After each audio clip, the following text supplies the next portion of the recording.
नमस्कार। आज की इस खास चर्चा में हम एक ऐसे दिलचस्प सफर से निकलने वाले हैं जो सच में अचंभित कर देता है।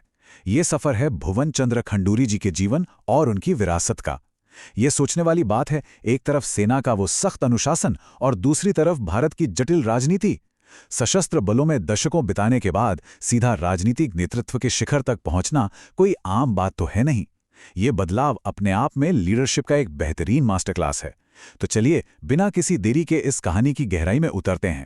अब यहाँ सबसे बड़ा और दिलचस्प सवाल ये उठता है, क्या एक आर्मी जनरल का वो कड़ा अनुशासन किसी राज्य की पूरी राजनीतिक दिशा को बदल कर रख सकता है? जाहिर सी बात है, जो इंसान दशकों तक सेना के सख्त नियमों और उस रूटीन में जिया हो, जब वो सिविल प्रशासन की कमान संभालता है, तो क्या वो उस सिस्टम को भी उसी सटीकता से चला सकता है? आज की इस चर्चा का पूरा फोकस इसी बात पर है, ताकि नेतृत्व के इस अनूठे मॉडल को अच्छे से समझा जा सके। इस पूरी यात्रा को मुख्य रूप से 4 अहम हिस्सों में बांटकर देखने वाले हैं।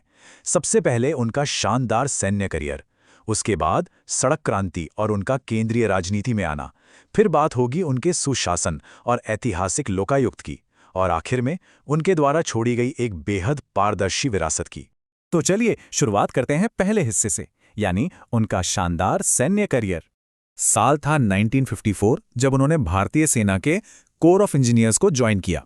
और ये ध्यान देने वाली बात है कि ये कोई छोटा मोटा कार्यकाल नहीं था, पूरे 36 साल। जी हां, 36 वर्षों तक देश की रक्षा में वो निरंतर डटे रहे। अपनी काबिलियत के दम पर वो मेजर जनरल के उच्च पद तक पहुंचे और 1991 में रिटायर हुए। असल में जिंदगी का यही वो लंबा और कड़ा हिस्सा था जिसने उनके अंदर एक मजबूत, कभी ना झुकने वाले लीडर की नींव रखी थी। अब इतना असाधारण और लंबा समर्पण भाई बिना पहचान के तो रह नहीं सकता। इसी निस्वार्थ सेवा के लिए उन्हें भारत के राष्ट्रपति द्वारा अति विशिष्ट सेवा पदक यानी AVSM से सम्मानित किया गया। ये सिर्फ एक मेडल नहीं है, बल्कि ये इस बात का पक्का सबूत है कि उनकी देशभक्ति और लीडरशिप किस स्तर की थी। सच कहे तो फौज की यही वो ट्रेनिंग थी जिसने आगे चलकर उनके कड़े राजनीतिक और प्रशासनिक फैसलों को आकार दिया। इसके बाद आता है हमारा दूसरा अहम पड़ाव, सड़क क्रांति और केंद्रीय राजनीति। 1991 में रिटायरमेंट के बाद आमतौर पर इंसान आराम की जिंदगी चुनता है, लेकिन उन्होंने राजनीति के रास्ते देश सेवा जारी रखने का फैसला किया। जनता दल और फिर बीजेपी से होते हुए वो पौड़ी गढ़वाल से सांसद चुने गए। लेकिन सबसे बड़ा मोमेंट तब आया जब अटल बिहारी वाजपेयी जी की सरकार में उन्हें सड़क परिवहन और राजमार्ग मंत्री का स्वतंत्र प्रभार मिला, और यहीं से भारत के बुनियादी ढांचे में 2 सबसे क्रांतिकारी योजनाओं की नींव पड़ी।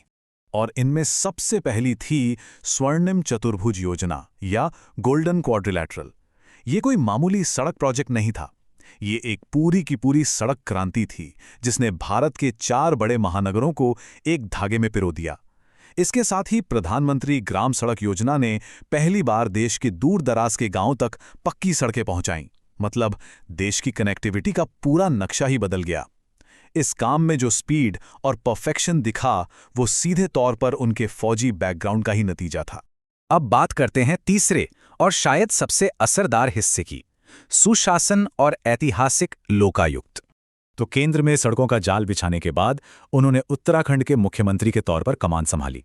2007 से 2009 और 2011 से 2012 तक का उनका जो कार्यकाल रहा, उसे सीधे शब्दों में सुशासन या गुड गवर्नेंस कहा जा सकता है। उस वक्त सरकारी तंत्र में ट्रांसफर पोस्टिंग का एक बहुत बड़ा एक तरह का पूरा उद्योग ही चल रहा था, जो सिस्टम को खोखला कर रहा था। लेकिन सत्ता में आते ही उन्होंने इस पर ब्रेक लगा दिया। सरकारी मशीनरी में वही फौजी अनुशासन लागू कर दिया गया। सब कुछ एकदम कड़ा, व्यवस्थित और पारदर्शी। रातों रात प्रशासन का काम करने का तरीका ही बदल गया। उनके इस सुशासन और भ्रष्टाचार विरोधी अभियान की रीढ़ की हड्डी 2 ऐतिहासिक कानून बने। पहला था ऐतिहासिक लोकायुक्त बिल। ये इतना कड़ा कानून था कि इसने मुख्यमंत्री और मंत्रियों तक को जांच के घेरे में ला दिया। पूरे देश में इस कदम की जबरदस्त तारीफ हुई थी। और दूसरा था राइट टू सर्विस एक्ट यानी सेवा अधिकार अधिनियम। इसका सीधा फायदा आम जनता को हुआ, क्योंकि अब सर्टिफिकेट और लाइसेंस जैसी सरकारी सेवाएं एक तय सीमा के अंदर मिलने लगीं। ये अपने आप में एक बेहतरीन उदाहरण है कि नीतियां कैसे सीधे जनता के प्रति जवाबदेह होनी चाहिए। और अब आते हैं हमारे चर्चा के आखिरी हिस्से पर, एक पारदर्शी विरासत। इन सभी बातों और घटनाओं पर गौर करने के बाद एक बहुत ही गहरा सवाल जहन में आता है, क्या सेना का वो कड़ा अनुशासन ही एक बेहतरीन और पारदर्शी सुशासन का सबसे तगड़ा उत्प्रेरक है? जरा सोच कर देखा जाए, 36 सालों की मिलिट्री सर्विस से निखरी हुई एक फौजी की कार्यशैली ने कैसे एक पूरे राज्य और देश के सिस्टम को इस हद तक प्रभावित कर दिया। उनकी ईमानदारी, नियमबद्धता और वो बेखौफ अंदाज उनके हर फैसले में झलकता है। लीडरशिप का असली मतलब क्या होता है, ये कहानी उसका एक जीता जागता उदाहरण है। खैर, इस सवाल पर विचार करना यकीनन दिलचस्प होगा। आज की इस